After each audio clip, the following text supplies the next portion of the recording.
नमस्कार, मैं हूं राहुल शर्मा। आप देख रहे हैं एसपी 9 न्यूज। स्वागत है आप सभी का आज की इस बड़ी खबर में। बड़ी खबर की शुरुआत असदुद्दीन ओवैसी से। जी हां, मुसलमानों के सबसे बड़े नेता असदुद्दीन ओवैसी इन दिनों चर्चाओं में हैं। असदुद्दीन ओवैसी के चर्चाओं में रहने की असली वजह है उनका भड़काऊ बयान।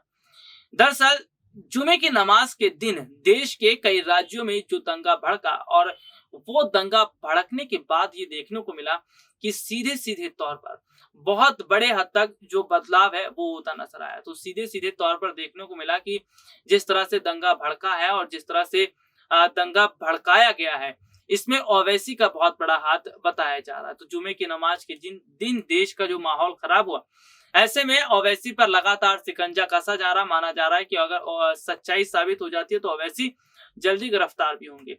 लेकिन इन सब के बीच ये भी देखा जा रहा है कि जिस तरह मौजूदा समय के अंदर असदुद्दीन ओवैसी की हम यहाँ पर बात कर रहे हैं, असदुद्दीन ओवैसी ने मोदी सरकार को खुली चुनौती दे दी है। उन्होंने कहा कि मोदी सरकार का तानाशाही रवैया हम बर्दाश्त नहीं करेंगे। उन्होंने सीधे तौर पर यह भी कहा है कि मोदी सरकार के तानाशाही रवैये से हम परेशान हैं। मोदी सरकार के तानाशाही रवैये के खिलाफ हम हैं और मोदी सरकार जो हिटलर की नीति अपना रही है, जिस तरह हिटलर गिरी कर रही है और जिस तरह आज लोकतंत्र की हत्या कर दी गई है, ऐसे में हम लोग चुप नहीं रहेंगे।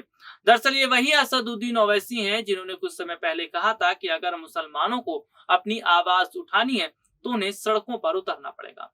हालांकि उन्होंने भी कहा था कि नुपुर शर्मा को जल्द से जल्द गिरफ्तार करके उन्हें कड़ी सजा दी जानी चाहिए। दरअसल सीधे तौर पर देखा जा रहा है कि असदुद्दीन ओवैसी ने कहा था जानबूझकर कि उनके भगवान जो हैं, पैगंबर, उनके खिलाफ इस तरह की जो बातें कही गई हैं वो सही नहीं है और मुसलमानों को अब सड़कों पर उतरकर अपनी आवाज उठानी पड़ेगी। यही वजह है कि जुमे की नमाज के दिन, जुमे की नमाज पढ़ने के बाद एक साथ तमाम मुस्लिम सड़कों पर उतरते हैं। मुसलमान सड़कों पर उतरने के बाद भारी बवाल मचाते हैं, भारी प्रदर्शन करते हैं और उसके बाद देश के कई राज्यों के हालात खराब होते नजर आते हैं। हालांकि उत्तर प्रदेश में पुलिस सख्त है, सरकार सख्त है। वहां पर जिन्होंने जिन्होंने दंगा किया है उनके खिलाफ लगातार काम किया जा रहा है। लेकिन असदुद्दीन ओवैसी ने कहा कि वो चुप रहने वाले नहीं है।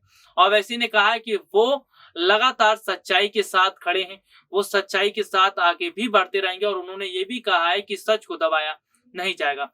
असदुद्दीन ओवैसी बहुत पहले से ये कह रहे हैं कि मुसलमानों को देश में दबाने की कोशिश की जा रही है, मुसलमानों को देश में दबाया जा रहा है, एक तरफा कार्रवाई की जा रही है, एक तरफा काम किया जा रहा है। तो यहाँ पर देखा जा रहा है कि एक तरफा कार्रवाई की बात जो कही जा रही है, क्या वाकई देश में मुसलमानों को दबाया जा रहा है? क्या वाकई मुसलमानों को देश में दबाकर उनकी जो परेशानी है उसको बढ़ाया जा रहा है? तो सीधे सीधे तौर पर देखा जा रहा है कि एक और जहाँ मुसलमानों को दबाने की बात तो कही जा रही है, लेकिन इस बात में कितनी सच्चाई है ये तो वक्त तय करेगा।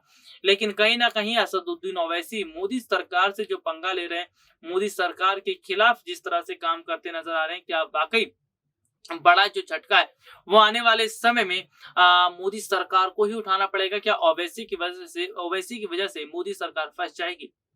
आज के लिए इतना ही। आपसे फिर दोबारा मुलाकात होगी, तब तक के लिए इजाजत दीजिए। नमस्कार।